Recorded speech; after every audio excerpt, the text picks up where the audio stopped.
Hello, my name is Sean Sheikh, and the hip hop artist that I will be presenting today is the legendary Dr. Dre, as you see on the screen. Um, Throughout this presentation, we'll find out why he is a legend and what his contributions were to hip hop as a whole. So let's get into it. So, a quick biography on Dr. Dre. So, Dr. Dre, who is Dr. Dre? Dr. Dre was born on February 18th, 1965, and his age is right now 51 years old in the present day. His real name is Andre Young. He is from Compton, California, LA, in the LA area, and how he contributed is that he popularized West Coast hip hop. He appeared during the end of the golden age in the 80s, and he's relevant all the way up to the modern age, like up to present day. He's also his background is that he is primarily a DJ producer, but he's also a major rapper and one of the greatest contributors to hip hop. So first success about Dr. Dre, how he first broke through. Here's just an old picture of him on his studio work and then what he was a part of. So Dr. Dre originally started out as a DJ back in high school. He was inspired by early work by the legendary Grandmaster Flash. He started DJing in clubs and stuff. He used to have a studio at home. He was as he would DJ in the clubs he would work at. He used to work with DJ Yella in the clubs, and then later on he met in 1986. He met Ice Cube, along with Yella and Ice Cube. He also met with local drug dealer Eazy-E, who opened a record label called Ruthless Records, and together they all started recording songs, along with MC Ren, who was also a Compton. All of these guys from Compton, and they formed a group called the NWA, and they released their first album called Straight Outta Compton. Was fully produced by Dr. Dre and Yella himself, and then rapped by Ice Cube, MC Ren, and Eazy-E. But yeah, this was their first major success they had. And here's a quick sample of Dr. Dre's first breakthrough work. Strength of street knowledge.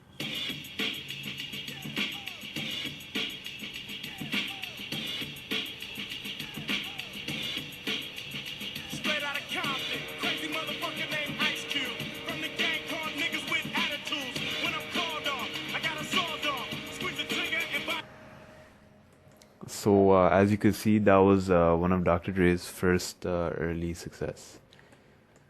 So moving on, after leaving NWA in 1992, it was due to a lot of the tensions with Eazy-E and his manager Jerry Heller. They were not on terms with each other, a lot of problems. So Dr. Dre moved on and he formed Death Row Records with Suge Knight.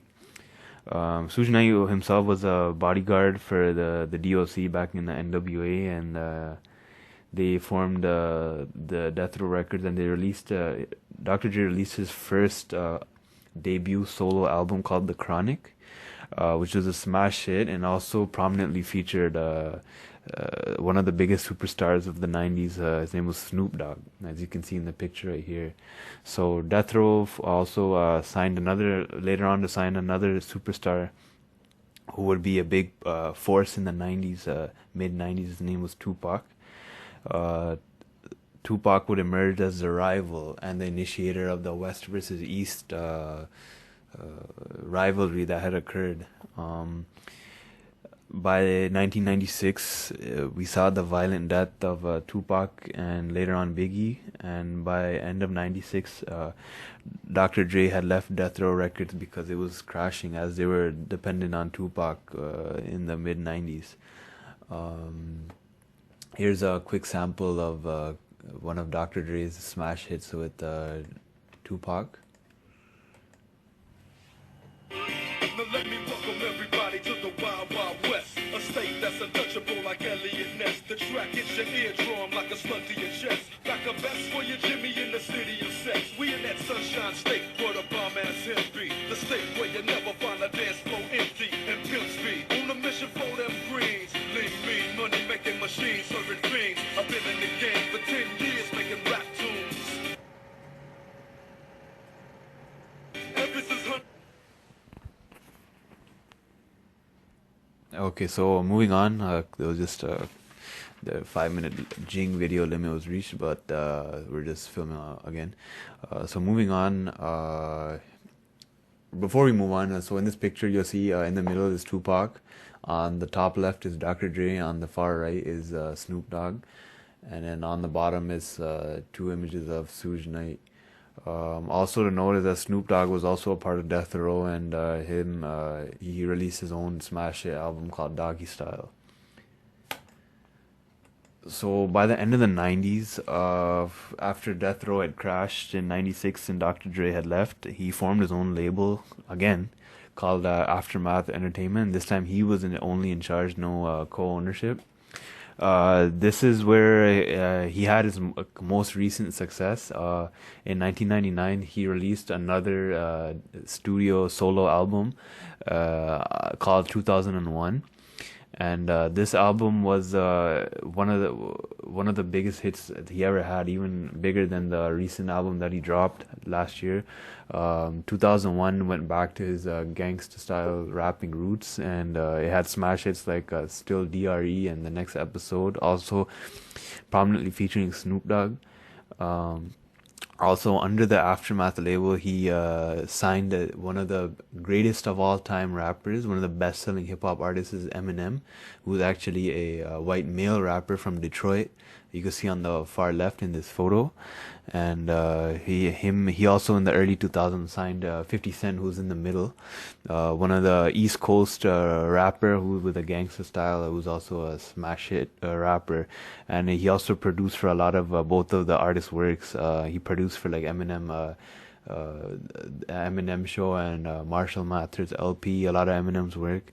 And one of the biggest hits that he ever produced for 50 Cent was a song called In the Club, which we'll see a sample of it here right now.